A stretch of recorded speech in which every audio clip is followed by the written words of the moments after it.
Hi, my name is Ariel and welcome to Mermaid Musings. This video is going to be all about Saturn entering Pisces and what to expect from that on a global scale. If you're looking for how it will affect you personally based on what house it's transiting through in your natal chart, that is going to be a separate video from this one. So if you like this video, be sure to like and subscribe so you can see when that pops up. Saturn has finally entered Pisces after its long journey through the sign of Aquarius. The dates for this transit are March 7th, 2023 to May 24th, 2025, and September 1st, 2025 through February 13th, 2026. This is a long-term transit, which is part of what makes it such a big deal. It's going to have an impact on everyone. Saturn has been at home in many ways over the past 5 years because Saturn is the ruler of Capricorn and a co-ruler of Aquarius. This means we have been in intense Saturn energy, but the good news is Saturn in Pisces is less intense. It still has its struggles, don't get me wrong, but those struggles feel less burdensome. While Saturn was in Capricorn and Aquarius, the world felt like it was too much to handle. Now, no one wants to deal with harsh reality anymore, so they want to find some form of escape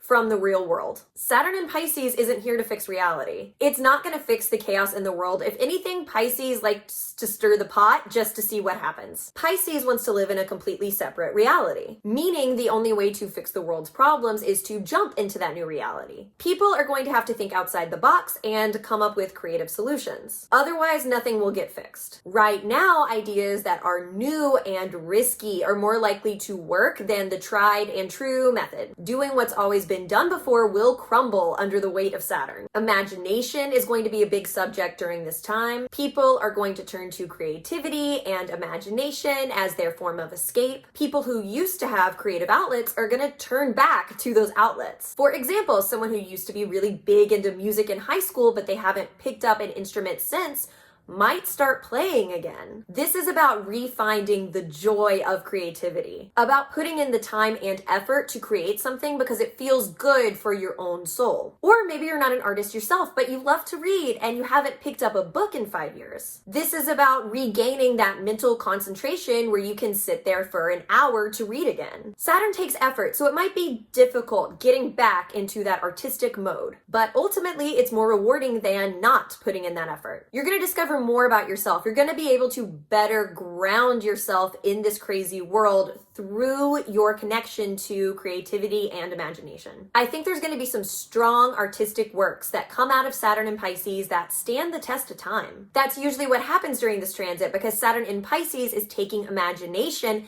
and turning it into reality. Art from this time endures because Saturn endures. A lot of the art that's released during this time is going to be art people have been working on for years, meaning it's high caliber. Saturn is permanence and endurance. What sticks with you long term? Pisces is an emotional water sign. What makes people feel their full range of emotions is what's going to stick with people. People will remember more how something made them feel than the facts of the situation. Again, this is why creativity is such a great outlet during this time because you can channel your emotions into something creative that's permanent. That's part of why the art during this time stays around because people remember how that artistic work made them feel. With Pluto entering Aquarius soon, that's going to play a big role in how Saturn in Pisces affects you as well. Keep in mind, Pluto in Aquarius won't be affecting you the entire time. There's tons of dates for this, so I'm just going to list those right now.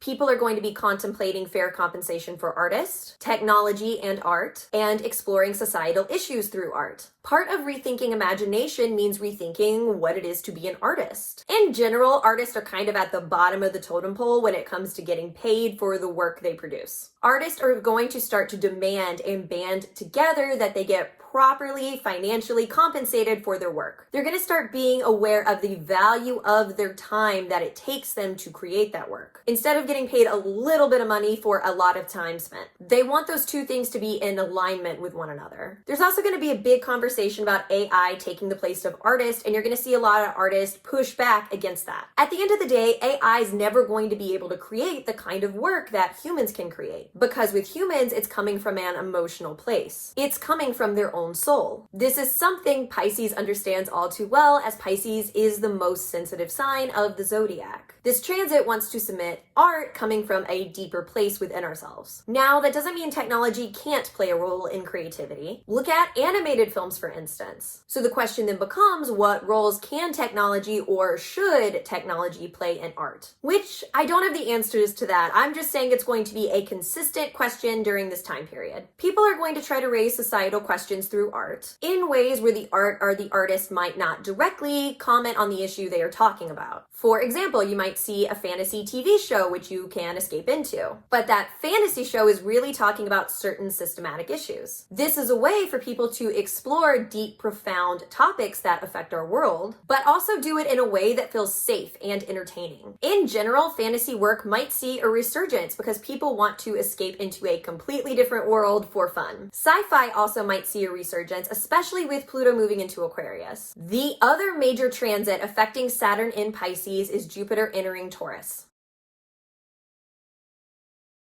This is doubling down on Saturn in Pisces, making artistic creations a reality. Taurus is grounded and tangible, just like Saturn, while Pisces is creative and loves beauty, just like Venus. Meaning these energies work well with one another and are pushing people in similar directions. It's not enough to live through artistic ideas in your head. That's not going to feel fulfilling. Making art that you can physically touch, that you can experience in the real world, is what feels fulfilling. Hosting activities such as crafting parties is a great way to utilize this energy. Taurus is also a hard worker and about money. People who create art as their job, this is going to be a great time for them, where if they work hard, they can accomplish big goals. Or people who have never tried to sell their art for money might get the courage to do so right now. For example, if you're really into macrame, you might decide to start taking that skill seriously, where you create more than you've previously created and start selling it online. This is a great time to figure out how to turn your creative hobbies into an extra source of income. Now, while escapism through imagination and creativity is great, that's exactly what you want to be doing.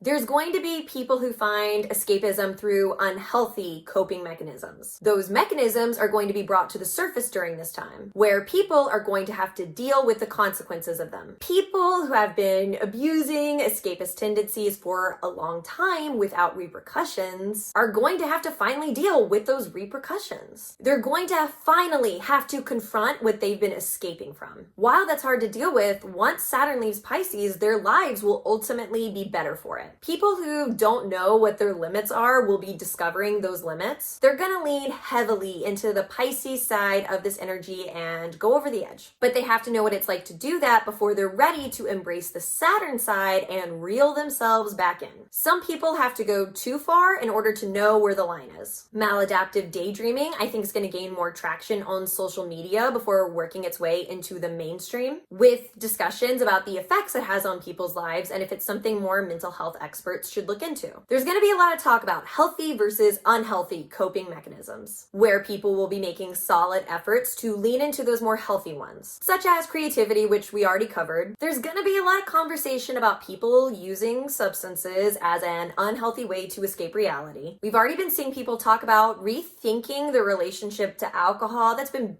big online recently. That's going to get more amped up during this time period, along with talks about other substance issues. You have to remember what's good for you isn't good for someone else, and vice versa. Because with Saturn being about control, people are going to want to take their own beliefs in regards to these issues and force those beliefs onto other people. But that's not good. Just because you've discovered you don't like drinking anymore doesn't mean that other people have to stop drinking or they have a problem with it, unless they actually have a problem with it. In the same vein, just because you like to party and other people don't doesn't mean you're any cooler than them. People need to learn to stay in their own lane and do what's best for them without placing judgment on other people's choices. But I don't think that's what's gonna happen. Don't be one of those judgmental people who tries to impose their beliefs on others, because honestly, the rest of us just find you annoying. Now, we also might see people trying to detach completely from their escapist tendencies, where they're trying to cut themselves off hardcore because they know those tendencies aren't good anymore. The problem is some people will cut themselves off so completely that they cut themselves off from their imagination, creativity, and intuition as well. If you cut yourself off from the dreamer part of yourself, then you're not going to be able to think outside the box and be innovative when you need to. You're going to be stiff and overcorrect your problems, so don't do that. One of the biggest questions to ask with Saturn in Pisces is, how do you put a boundary on the sign without boundaries? How do you find a balance between the two? Where are your own personal boundaries? You need to take a look at that. Figuring out where you need to put up more boundaries and where you need to let some of your existing boundaries dissolve and fade away a little bit. People are going to start giving up the need for control. They're going to learn to go with the flow more easily, to be more receptive to what life throws at them, and see the gifts in what they've received that they wouldn't have been given had they not given up control. People who learn to go with the flow will be the ones to successfully ride the Saturn in Pisces wave. The ones who insist they know what's best, who don't listen to what the universe is telling them, who refuse to look at the better path laid out before them because they're so fixated on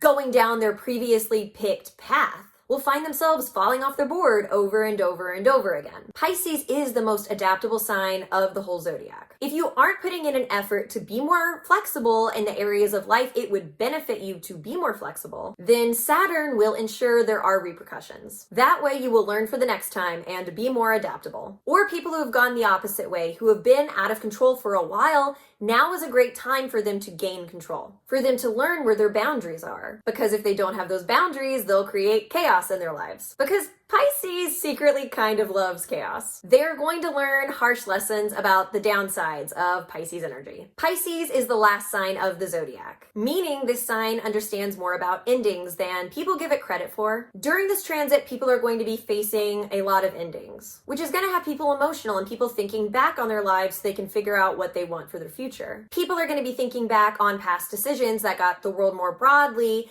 and their own lives more personally to where it is at now. Where did things veer off course? By looking back at all the possibilities of the past, you can look forward and see all the possibilities of your future. Pisces is ultimately a hopeful sign. This time is about giving you back that hope if you feel like you've lost it. It's about getting you excited for all the unknown possibilities of life again. It wants you to find fun in not knowing what's going to happen and going with the flow. It wants you to say yes to life. For example, if one of your friends invites you to a last-minute camping trip, and you would normally say no because you don't do activities at the last minute, say yes, go away, enjoy the spontaneity of it all. So that's it. If you enjoyed this video, please do me a big favor and be sure to like and subscribe below if you haven't already. Like I said, I have another video coming on this Saturn in Pisces transit, along with videos about Pluto in Aquarius and Jupiter in Taurus. If you would like to purchase a natal chart reading from me, I will link that down below as well, along with all my social media. Once again, thank you so much for watching, and I hope you enjoy Saturn in Pisces.